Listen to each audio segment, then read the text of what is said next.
Hey, this is Michael Palmer. But before we get to the interview with Ken Jones, remember, remember, donate to News Now Baytown. Without your support, we wouldn't be here, or I wouldn't be covering the news like I have been lately. So, without hesitation, let's get with it. Ken Jones is a former constable that represented Precinct 3 from 2001 all the way to 2000. oh 2000. 2000, my bad. 2000 up to 2018. He kicked off his campaign just recently in August 27th of this year. So he is happily married with Pat Jones and has 3 kids, 5 grandkids, and 1 great grandson. Guys, he served 4 years in the U.S. Army Reserves Military Police. First lieutenant, served 3 years as a major battalion commander. Texas State Guard. Retired from the Riverside County Sheriff's Department of Redlands in Redlands, California, in business management. He is a state certified crime prevention home inspector, certified police scuba diver, certified canine handler, certified police SWAT, certified police mounted patrol officer, certified Texas police instructor, and state of Texas master peace officer. He has a license with that, guys. Now, between 82 up to 1999, he served as a patrol and administrative captain, Precinct 3, for the Harris County Constable. So between 2000 and 2016, there we go, he was elected Harris County Constable in the Precinct 3. So welcome to the podcast, Mr. Jones. Okay. Good. Yeah, I started working in 1983 with Constable Douglas, James Douglas. And when James Douglas was retiring, he asked me to run and help push the department forward. So I ran that. That was in last part of 98. We ran through 99 and was elected and took office in 2000. And that gave me 33. Then from 2000 to 2016, gave me 33 years with the department doing the job. I retired in 2017, January 2017, and thoroughly enjoy retirement. I've been a police officer come January, be 50 years. I hold a commission right now as assistant chief with Precinct 2. I work as the executive assistant for Harris County Commissioner Adrian Garcia. And so I've stayed busy all the time. Well, during this time, I was just contacted and just, crime was picking up. Things weren't going well in the community, and they asked me to run. So after a lot of prayer and thought and consulting my family, decided to come back. We're going to go ahead and bring the department back to where we had it. We're going to we're having a lot of problems. There's no patrols. So what we're going to do is go back to community policing, something I had when I first took over. And that's where I have resident deputies. I have deputies who live in the area that they patrol. So they're not spending any downtime, and they're also living in the same situation that we the citizens are, so they know. And having resident deputies in every area, community policing, you can fight crime at that local level.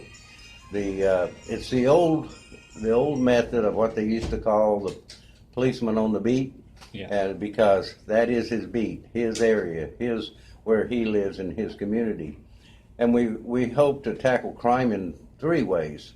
1 is to have the resident deputy there. 2, have enough deputies in each area to give us a 24-hour patrol through there and in the neighborhoods. And then the other one is to be very proactive. And we got to get some of these drug dealers, home invasion people, these thieves, we got to get them out of the community. Now, there's two ways of getting them out of the community. One, you go after them, start putting them in jail. And the second is there's so much pressure on them, they leave. Yeah. Either way, we want our community back the way it was. We want it, give it back to the people. We want it to be a safe community. So this is what we intend to do. Now, when Commissioner Adrian Garcia was sheriff, we teamed up, Precinct 3, and I had a task force. And this task force was, the first year, put over 420 felons in jail. And it was such a success. So I hope that something like this can be work again, and we can coordinate with the present sheriff and get something like that going also.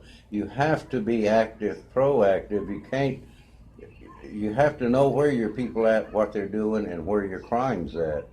And where your crime's at is where you got to have most of your people. High visibility in these neighborhoods, especially in the evening hours, daytime when everybody's at work, evenings when everybody's asleep. These are when the criminals want to hit. This is where we need to be out there patrolling. We need to have marked patrol cars where people know and can flag their deputy down and say, hey, you know, I just heard this shot, or I just saw this, or heard glass breaking. This way, we can start tackling the problems immediately and go after the criminal element. Yeah. And can you define what community policing is? Community policing is where is like where you take a community. Well, we have communities in Precinct 3. We have North Shore, you have Channelview, you have C.E. King, and all these areas are little communities. So in each one, you'll have deputies there working, not have one deputy to cover the whole thing. Okay. They'll be in that community.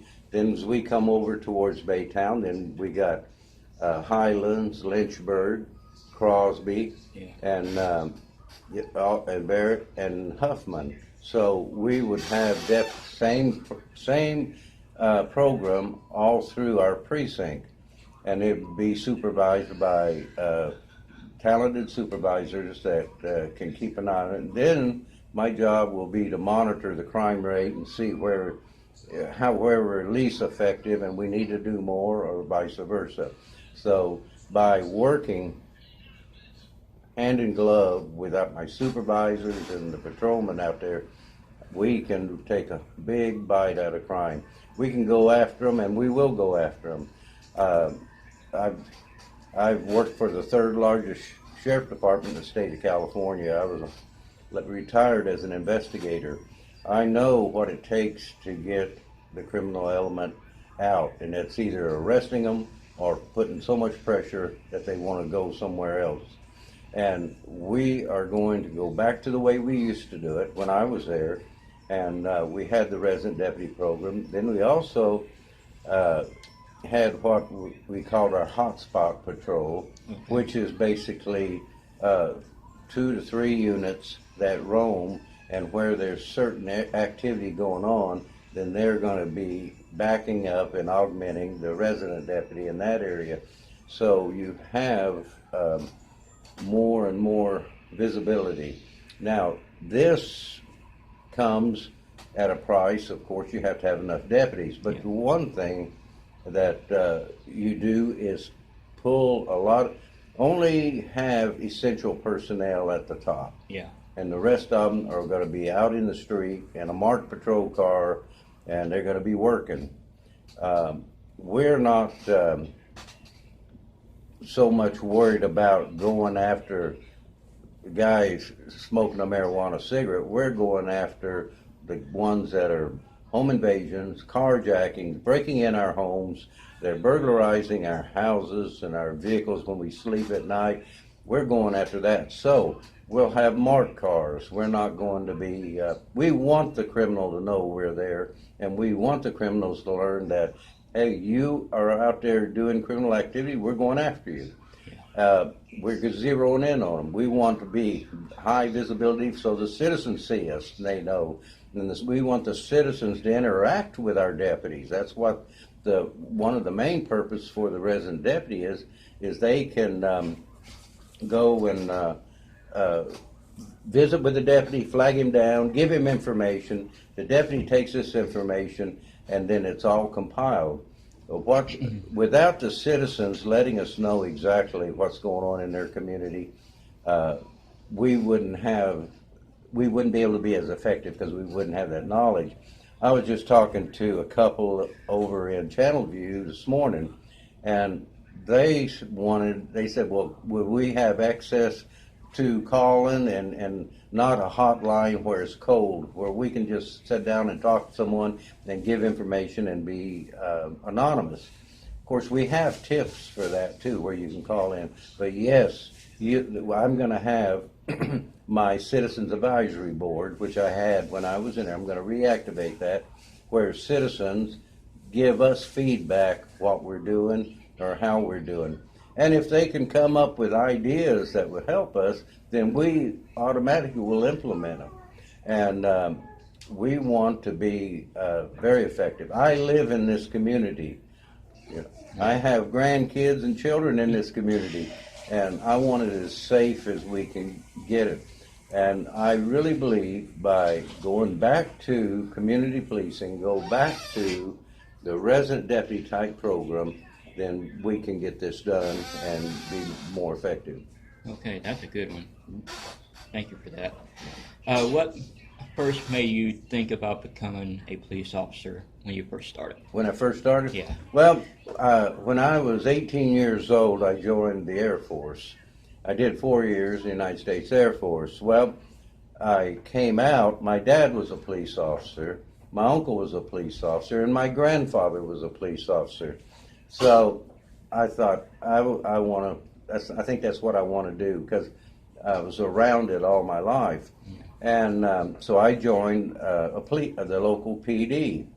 And I worked there about a year, and back then they only paid $500 a month. Oh, wow. So and I had 3 kids, so the sheriff department was paying a lot more. So I joined the sheriff department, and then that's where my career started.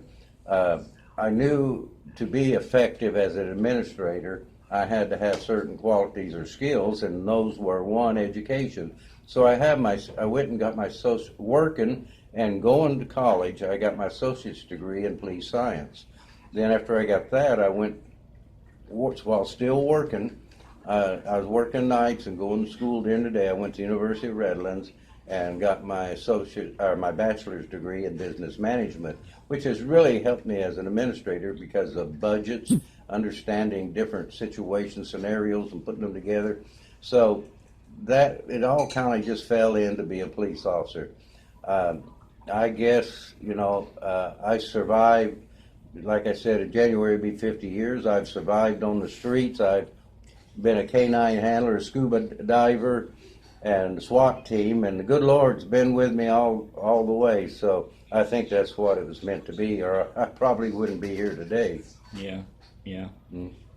So kids or teenagers wanting to become a member of law enforcement, right. What is your advice? Oh, law enforcement is wide open to young people right now. Young people that want all agencies are needing people.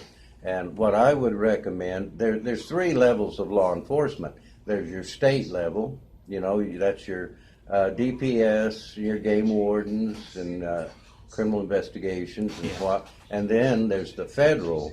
Now, federal is good. You got Secret Service, you got the FBI, you got the Marshal's Office, Border Patrol, Customs, all kinds of law enforcement agencies, and they're all looking for people. And at a local level, you got police departments that are your local cities, and then the counties. You got county sheriff department, and then you have the constable's office. So there's a variety. What one would seem to fit your need as a young person. Now, of course, when you get outside of the sheriff department or police department, in constable's department, you're subject to be moved around the state, or maybe around, say you worked for customs, or say you worked for border patrol, you could be moved anywhere in the United States. So that's kind of like, a person has to look at that. Do they really want to travel or move around? But it's a very good job. We need good, hard-working young people, and even today it's harder to find good, qualified applicants, and so I would really recommend them to pursue it, look into it, see what the educational requirements are, and now, like if you're going to go, say you wanted to ever work for the FBI, Secret Service, then that requires college. Yeah. But most of your law enforcement agencies, you can obtain your college while working there. Okay. And there are grants that pay for your education now. When I went, I paid mine, but now you can be in law enforcement, and they will pay your tuition and basically all of your expenses. Okay, that's nice to know. There's a sensitive hot topic about human trafficking. How tough will you be in human trafficking? In what? Human trafficking. Human trafficking is a tragedy. That's one of the worst tragedies we have. And we have to be tough on it. We have to go after it. It's taken young people, and not necessarily young people, but a lot of them are young people, taking them and ruining their lives, and mentally, psychologically, and physically. We adults are held in this bondage of human trafficking. It has to be stopped. We have to go after it. I attended a seminar on my own here a while back on it, and law enforcement is getting more and more involved. Yeah. The counties are getting more and more involved. It's such a travesty to our young people, and people are kidnapped and actually taken into that, and it just destroys homes, and of course it's destroying the lives of these young people, and it has to be stopped. I think more emphasis need to be put on. I will be very tough on it, and I am going to be using our internet.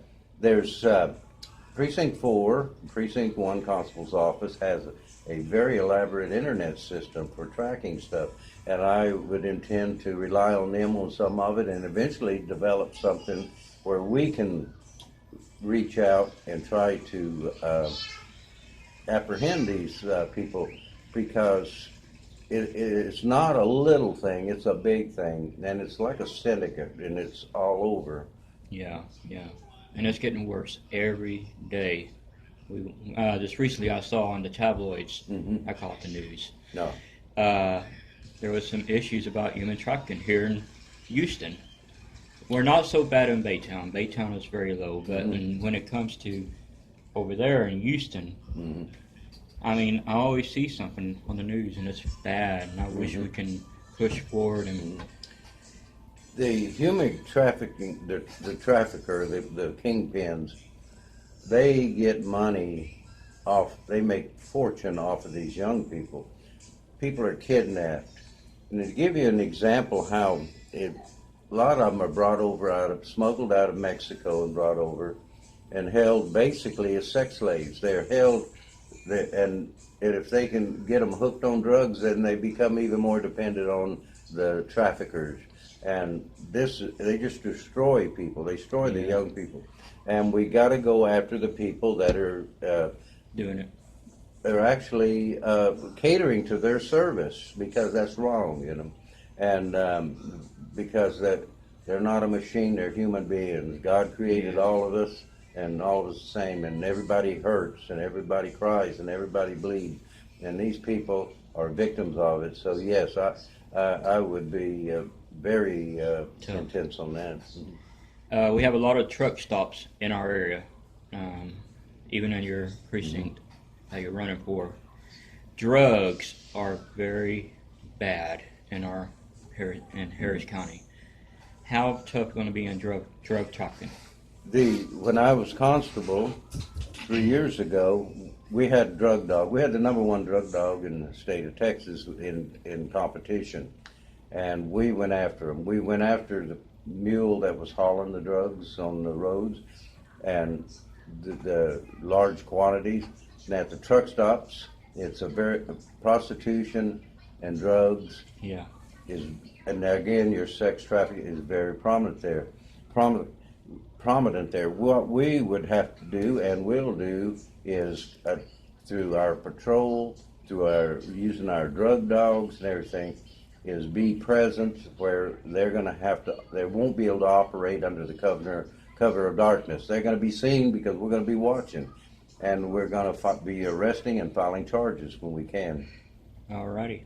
Well, it's coming to the end of our first podcast together. I know I'm going to invite you over again. Okay.